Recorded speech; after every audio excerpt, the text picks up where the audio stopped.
আসসালামু আলাইকুম, সবাই কেমন আছেন? একটু দেখেন, এটা হলো পালং শাক। ফুলগুলো দেখছেন কত সুন্দর। এটা হলো লাল শাক। ডাঁটাগুলো দেখেন কত সুন্দর। এরপর এই যে আরেকটা জাত, এরপর আরেকটা জাত দেখেন।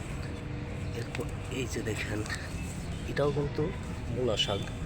এরপরে কচুর শাক, লাল শাক, এগুলো সব টপের উপর লাগানো ছাদে। এই দেখেন, এই একটা লাল শাক, অনেকগুলো কিন্তু দেখেন, অনেকগুলো। হ্যাঁ, এগুলো সম্পূর্ণটা আর কি ছাদের উপর করা। বিশেষ করে কচুর শাকগুলো দেখছেন কত সুন্দর। কচুর শাকগুলো দেখছেন খুব দেখতেও ভালো, উপরে আছে। এদিকে দেখেন টমেটো আছে। অবশ্য এইগুলো চাষ করা প্রয়োজন আমাদের। দেখছেন টমেটো গাছগুলো অবশ্য হয়ে গেছে। এখানে দেখেন টমেটোর গাছের নিচেও কিন্তু সবজি করছে। তো এরপর দেখেন পেয়ারা, এই দেখেন পেয়ারা আসছে ছাদে। অবশ্য সিম গাছ ছিল, মোটামুটি দেখেন সিম গাছ ছিল।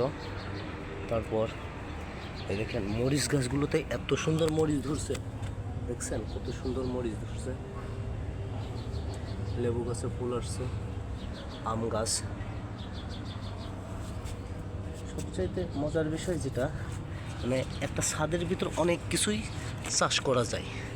হ্যাঁ, ইচ্ছা যদি থাকে। এটা হলো পুঁই শাক। হ্যাঁ, তারপর এই যে দেখেন বেগুন গাছ। এই দেখেন বেগুন, কত সুন্দর বেগুন আসতেছে এখন।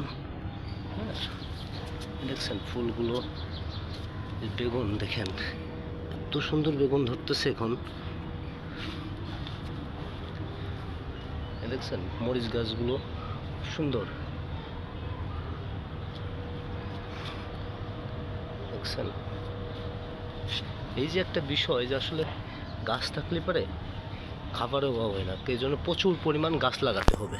হ্যাঁ, সিম দেখেন, সিম কিন্তু এখন দেখছেন সিম এখনও দুটো একটা সিম আছে, কারণ সিম গাছগুলো বয়স হয়ে গেছে তো মরে যাওয়ার পথে।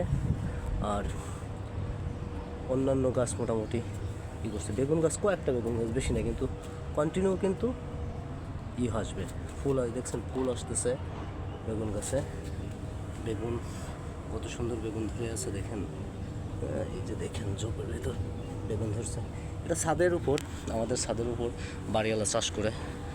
তো এগুলো আসলে চাষ করতে হবে প্রতিনিয়ত আমাদেরকে। আল্লাহ হাফেজ।